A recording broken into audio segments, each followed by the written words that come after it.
भूर्भुवः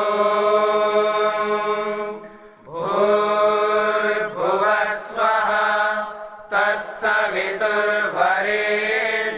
भर्गो देवस्य धीमहि धियो यो नः प्रचोदयात्।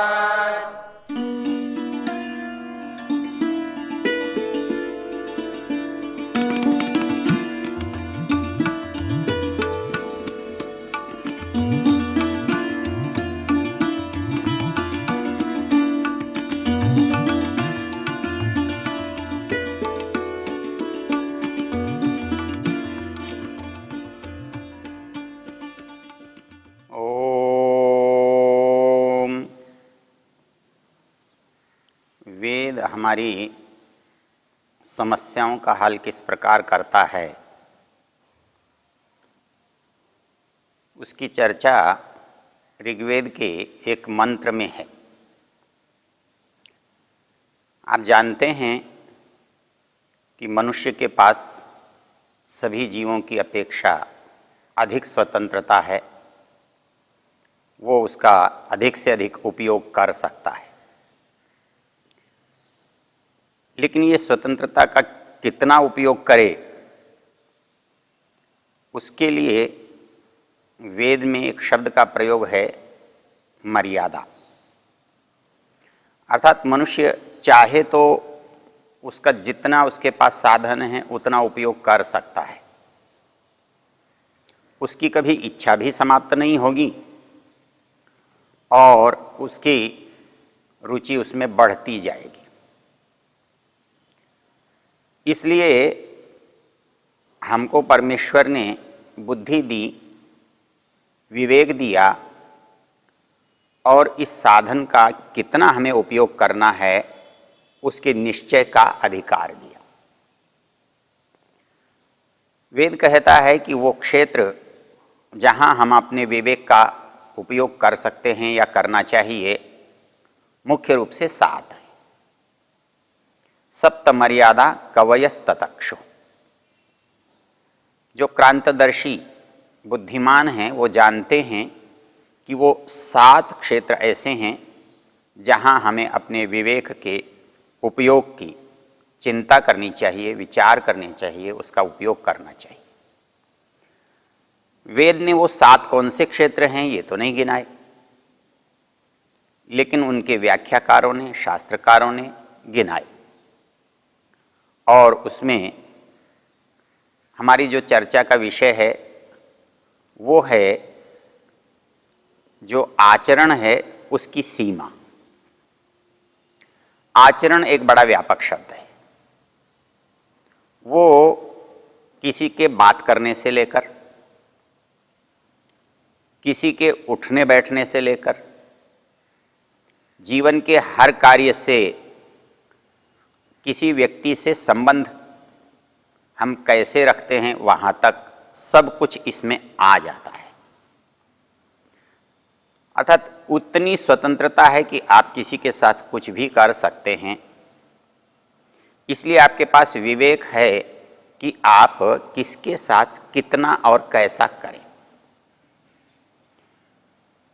मनुष्य को परमेश्वर ने जो साधन दिए हैं वो भौतिक हैं और ये भौतिक साधन उन भौतिक पदार्थों के संपर्क में आते हैं और उन्हीं से बढ़ते और घटते हैं। हमारे इस मर्यादा की आवश्यकता क्यों पड़ती है? हमारा जो आज का वैज्ञानिक युग है, हमारी नई पीढ़ी के लोग हैं, हमारे आधुनिक चिंतक हैं, उनकी दृष्टि से देखा जाए तो उनको लगता है कि प्रकृति ने जब हमको कोई साधन दिए हैं तो उनका हम जैसा चाहें उपयोग कर सकते हैं। साधन हमारे हैं, अधिकार भी हमारा है। इसको लेकर हम जितने आधुनिक होते हैं उतने ही विवादास्पद होते हैं। पिछले दिनों समाचार पत्रों में एक वक्तव्य छपा उसमें हमारे जो नए कॉलेज की छात्राएं हैं उनसे एक प्रश्न किया कि आप ऐसे कपड़े क्यों पहनते हैं जो दूसरे को भड़काते हैं, उत्तेजित करते हैं, आकर्षित करते हैं। उसका उत्तर था, शरीर मेरा है, मेरा अधिकार है, मैं इसका चाहे जैसे उपयोग करूं। ये एक प्राकृतिक बात है कि आपका शरीर है, आप उसको उपयोग करने के लिए स्वतंत्र भी हैं, लेकिन इसके बिना सीमा के उपयोग करेंगे या सीमा के साथ उपयोग करेंगे, अंतर यहां है। हम यदि किसी इच्छा का बिना सीमा के उपयोग करना चाहते हैं, हम कर सकते हैं। हम तब तक कर सकते हैं जब तक हमारे पास इच्छा करने के साधन हैं। जो यहां प्रश्नवाचक चिन्ह पैदा होता है वो वहां होता है, क्या ये इच्छा कभी पूरी होती है, या हमारे पास इतने अनंत साधन हैं कि हम इन इच्छाओं को सदा पूरा करते रहें। ये दो प्रश्न ऐसे हैं जहां आकर हम सोचने के लिए, विचारने के लिए विवश होते हैं, बाध्य होते हैं। हमारे पास साधन के रूप में दो चीजें हैं, एक हमारा मन है और एक हमारा शरीर है। दोनों ही साधन हुए बिना हमारा काम नहीं चलता। बाहर देखने को इंद्रियों के रूप में हाथ, पैर, आंख, नाक, कान, त्वचा दिखाई देते हैं, लेकिन इन्हीं का उपयोग मन के बिना होता नहीं है।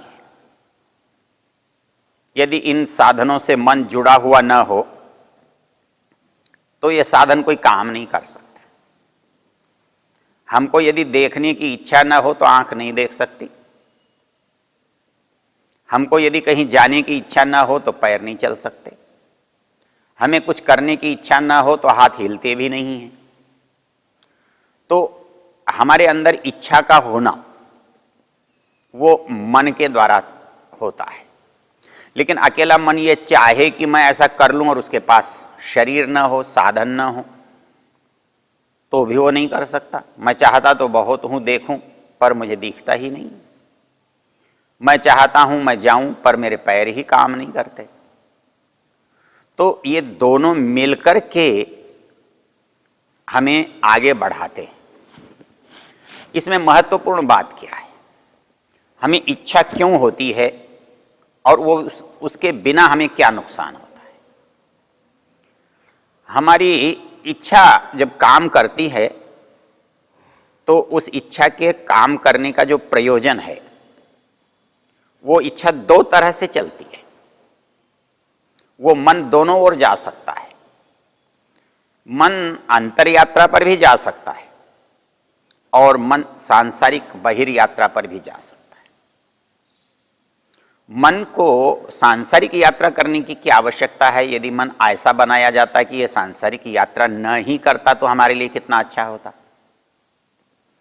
हमको सांसारिक समस्याएं ही नहीं आती, कोई विवाद ही नहीं होता, लेकिन हमारे अस्तित्व पर संकट आ जाता। क्योंकि हमारा मन जब संसार की इच्छाओं को करता है तो उन इच्छाओं से संसार के बनाए रखने का उपाय करता है।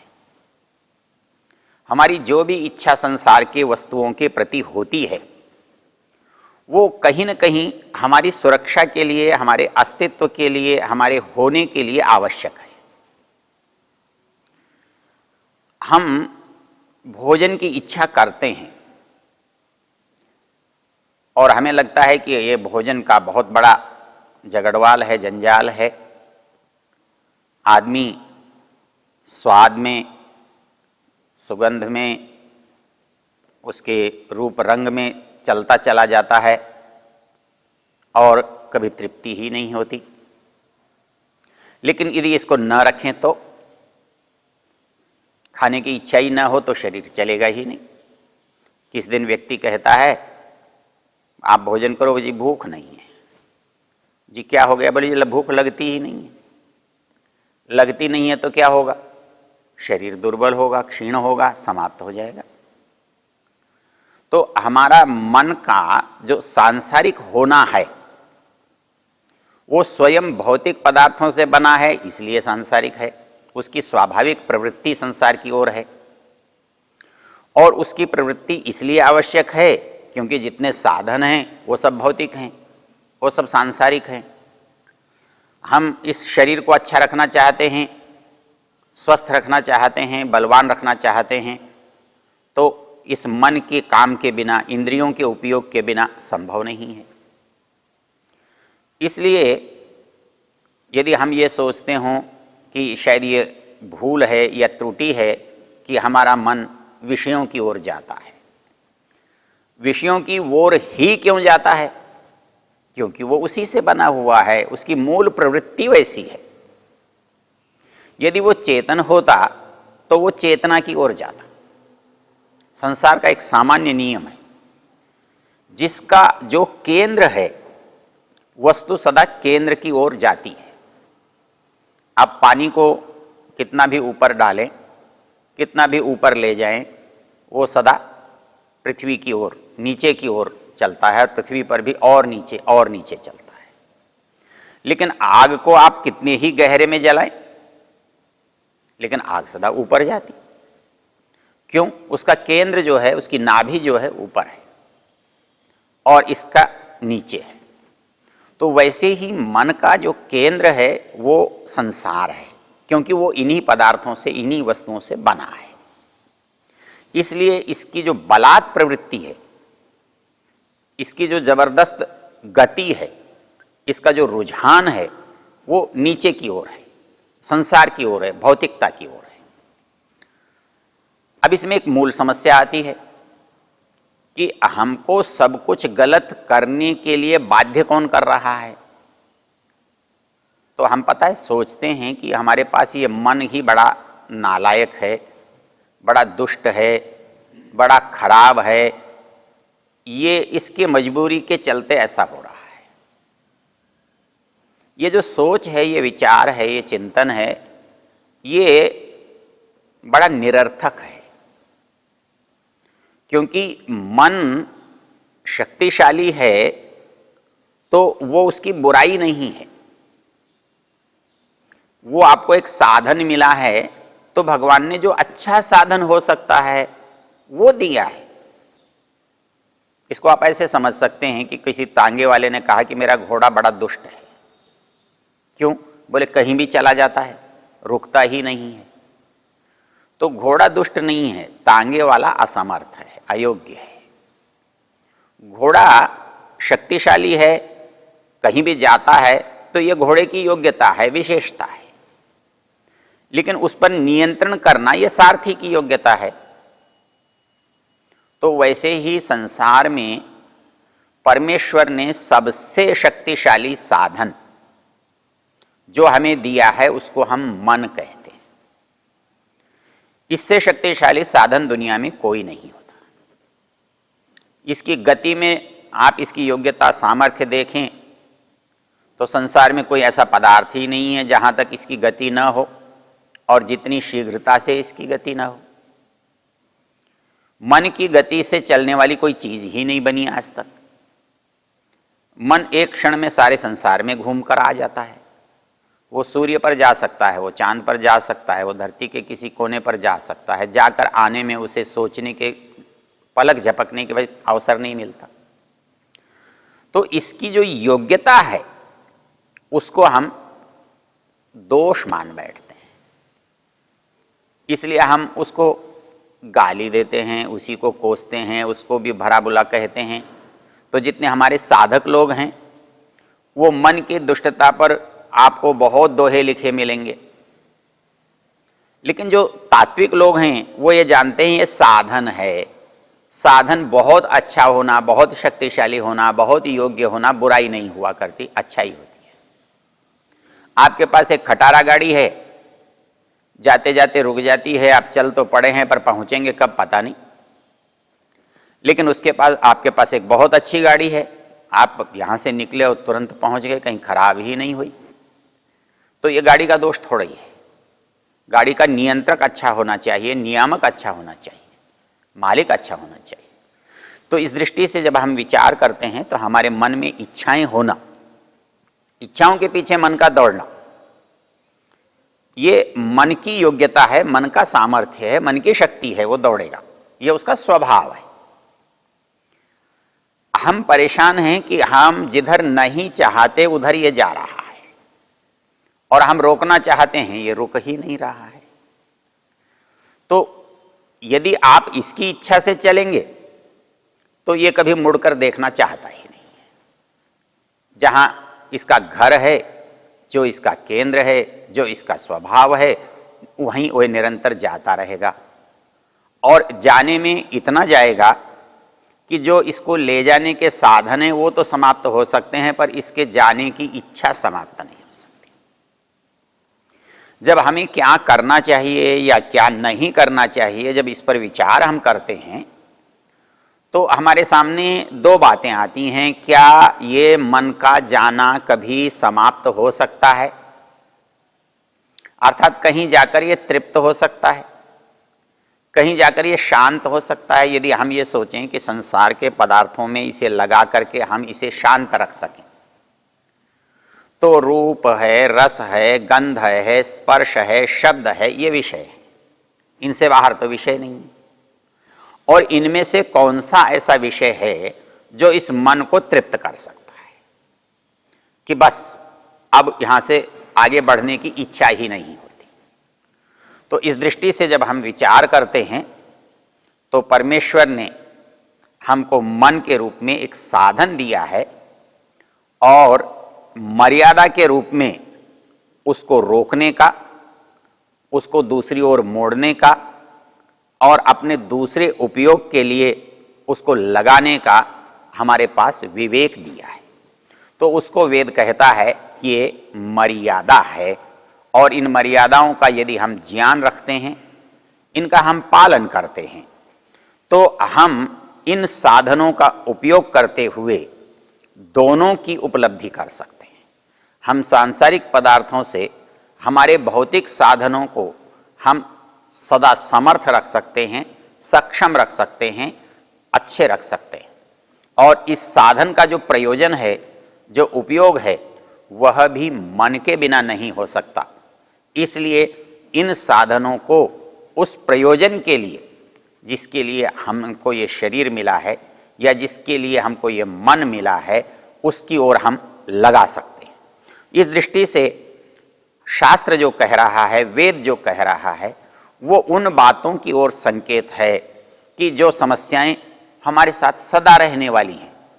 हम जब तक इस संसार में आते जाते रहेंगे तब तक हमारे पास ये संसार की समस्याएं बनी रहेंगी और इन पर नियंत्रण करने के लिए, इनका यथोचित समाधान करने के लिए हमें जो साधन, जो आवश्यक बुद्धि, जो विवेक परमेश्वर ने दिया है, उसको हम जब तक उपयोग में नहीं लाएंगे तब तक हम श्रेष्ठ मार्ग पर नहीं चल सकेंगे।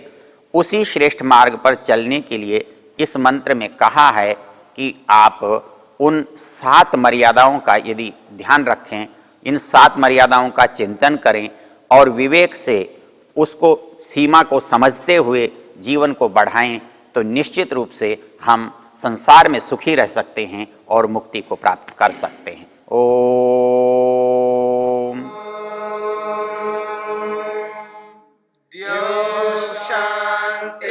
शांतिरंतरिक्षं शांतिर्पृथिवी शांतिरापः शांतिरोषधयः शांतिः वनस्पतयः शांतिर्विश्वे देवा शांतिर्ब्रह्म शांति सर्वं शांति शांतिरेव शांति। क्षमा